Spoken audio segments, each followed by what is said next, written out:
Welcome back, students. Master Spleen in a building. So I'm really hope that you had some great event. This prig event was pretty nuts with a lot of chances in the wild, possibility to catch some Mariel and to have some XL. Same for the Bumblebee and stuff like that. So I really do hope you enjoyed your event and that the weather was a bit better than for us here in Belgium. So it's now time to focus on the community day that will take place this Sunday from 11 a.m. Until 5 p.m. with Snivy and Serperior putting at the spotlight of this community day. So I know that you are really keen on those community day videos. So we are trying always to innovate at the academy. So this is going to be the first episode where we are going to, let's say, cover more in depth the Pokemon that is in the spotlight of the community day. So you will have a first part of the video that will be dedicated to the general information on the community day and the general information on the matchups. The mon that is put at the spotlight wins against the top meta mons.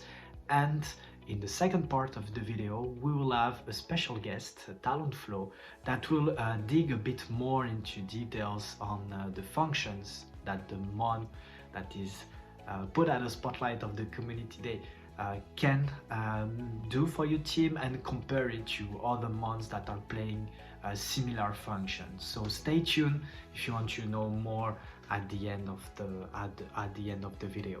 So what are going to be the main highlights of this Snivy community day?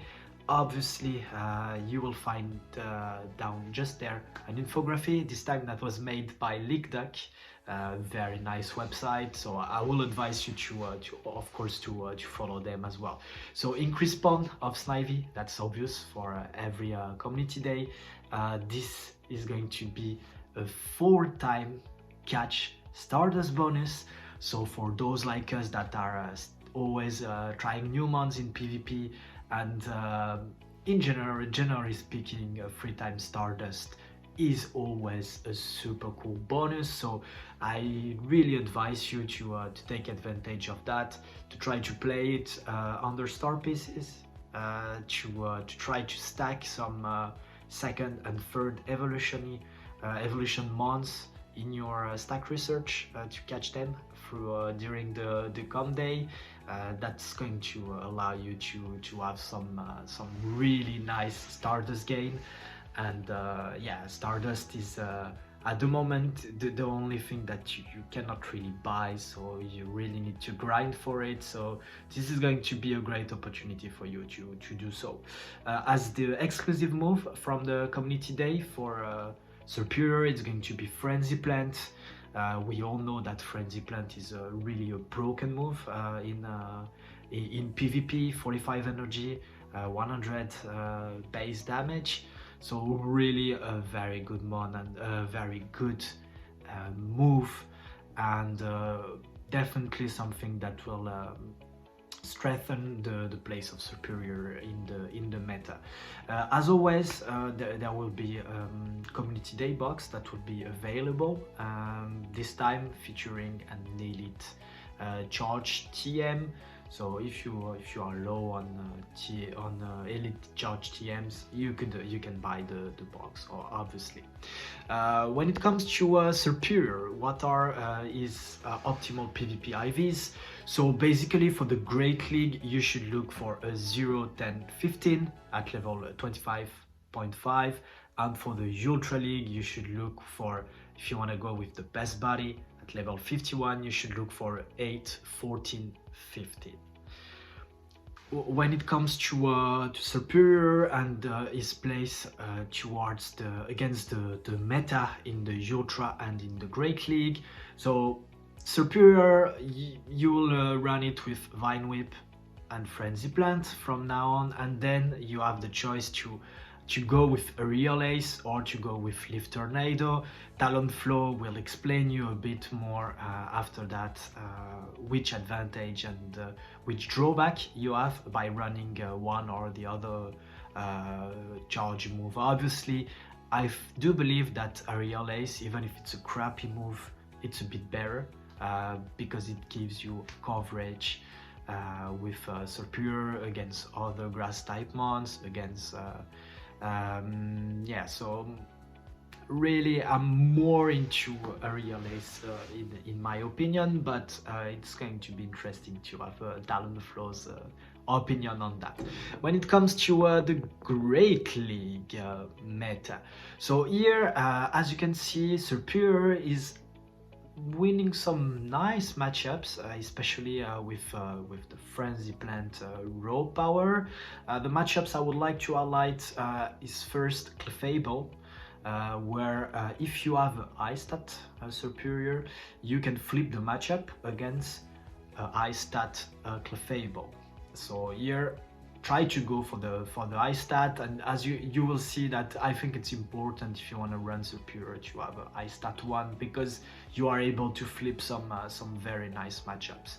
Next matchup, it's the Cresselia matchup.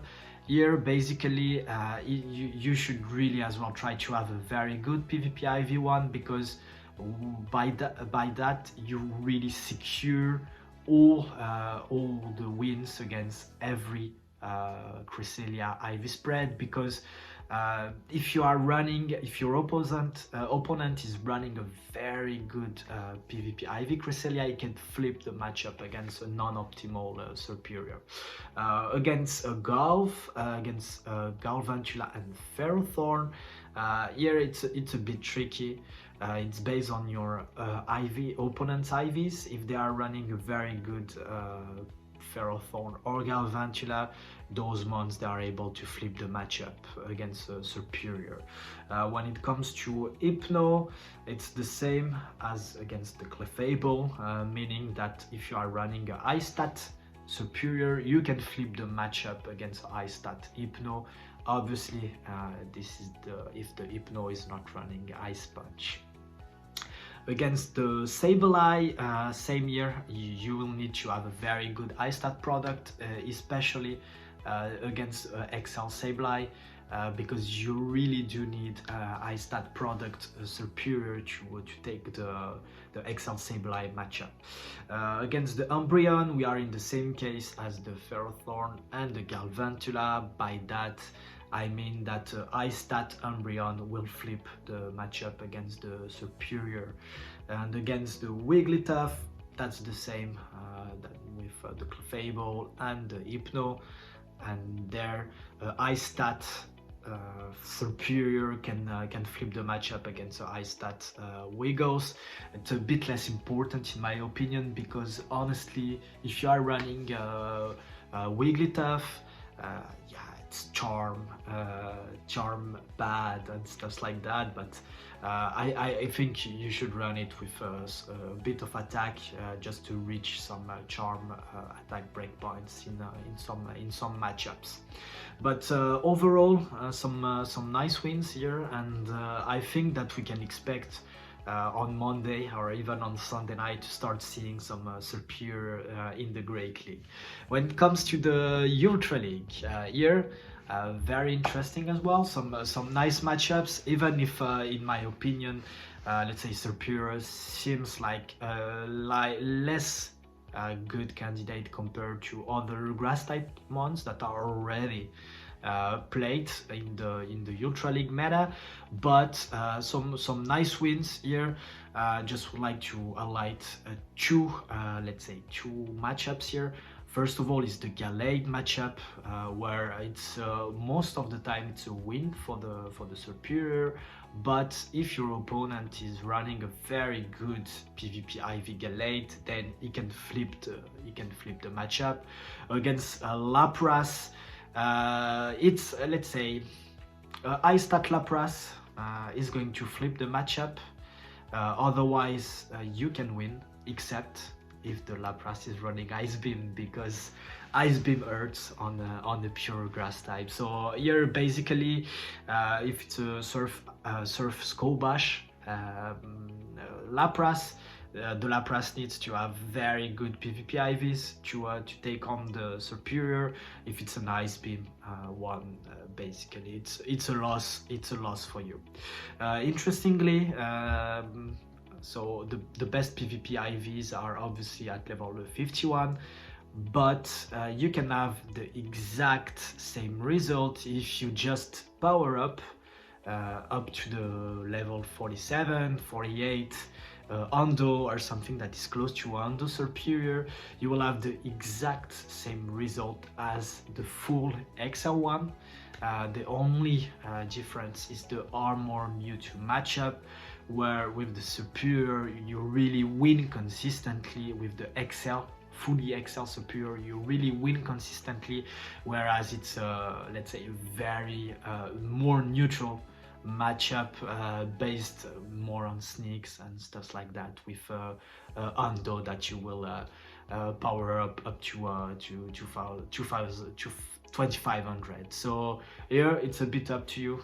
So if you want to run Serperior, you could go with cheapest version that will be a 98 or a Ando or a 96 that you will power up to 2500. So now I will give the floor to TalonFlo so that he can dig a bit more into details for Serperior.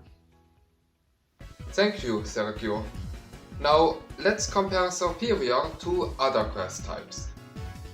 In the Great League, one obvious contender is Meganium. Both Meganium and Serperior have similar stats, the same pure grass typing, and the combination of Vine Whip plus Frenzy Plant. The only big difference is that Meganium has Earthquake as its second charge move, and Serperior has the choice of Leaf Tornado or Aerial Ace. Leaf Tornado is a very good bait move with a nasty 50% chance of lowering the opponent's attack stat by 2 stages. Honestly, I don't think Serperior even needs this. Frenzy Plant is a relatively risk-free move for a nuke attack. It only costs 45 energy, so a bait move is not really what Serperior needs. Serperior needs more coverage, and Aerial Ace is coverage. It's flying type coverage. However, this move is really bad. The effectiveness must be 2 times higher than Frenzy Plant in order to make more damage than Frenzy Plant. So, for instance, Skarmory, although Skarmory resists the Frenzy Plant times 4, Frenzy Plant does more damage than Aerial Ace. That's why I think Leaf Tornado is the better choice. Being able to lower the opponent's attack stat is very useful sometimes. Aerial Ace is okay against other grass types. If you need a grass type that beats other grass types, there are better choices, like Cherry, Abomasnow, Venusaur or Tropius. If you need a grass type with flying type coverage, stick with Tropius. Meganium, on the other hand, has Earthquake. This is good anti-steel coverage. With a good prediction, Meganium can win against Registeel or nuke Bastiodon. It's hard to say which one is better. Just use whatever fits your playstyle best. I'd give both of them 3 Gale Wings. They are very alright grass types that are walled sometimes by Pokemon like Altaria or Skarmory, but they are doing their job and they have some nice features. Now Ultra League. There are some defense titan in the meta, and the ability to lower their stats before switching out to a more easier matchup can't be overstated. That's why Articuno is so popular. Serperior could play a similar role with Leaf Tornado, but Leaf Tornado isn't as consistent as Icy Wind, and Serperior has some problems as a grass type. Usually grass types aren't that common in the Open Ultra League. The benefit of destroying Swampert is outdone by the risk of being destroyed by Giratinas, Articuno, Steel types or Alolan Muk. Serperior doesn't have any coverage against those, so I don't see a bright future for it. That's 2 Galvix. In the Premier Cup, however, grass types are present. Venusaur is a fine choice for anyone who wants to destroy Swampert while still threatening Charizard and Dragonite with a 2-hit KO of Sludge Bomb. Or Tangrowth, a grass type that can actually beat Charizard. Serperior can't do anything these Pokemon cannot, aside from maybe winning against Umbreon with good predictions and a bit of luck. The Pokemon is outclassed and should only get 2 Galvix.